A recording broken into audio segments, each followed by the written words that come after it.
Today, on Pat's Car Garage, didn't think we needed a video on how to change light bulbs, yet here we are. An shockingly complicated procedure for this car. There's no room behind the headlight housings to replace the bulbs, so the best thing to do is to remove the headlight housing, which requires loosening the bumper and the fender. Let me walk you through that.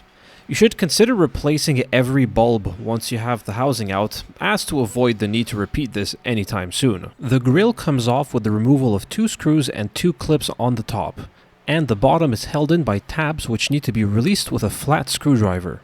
I used a claw hammer to pry the bumper cover off the dowel pin next to the grille.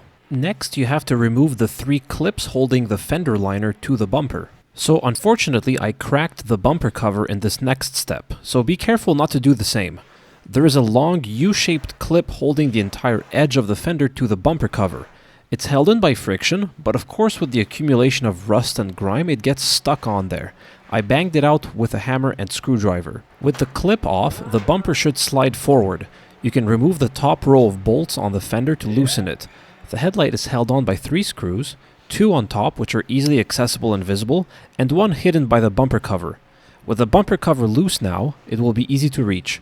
With everything loose, you should be able to pull the headlight housing out. Change the bulbs, and plug the housing in once to make sure everything works perfectly before restarting the reassembly. I like to put some silicone grease on the U-clip should it need to come off again in the future. Everything in the reassembly is straightforward, just the opposite of disassembly.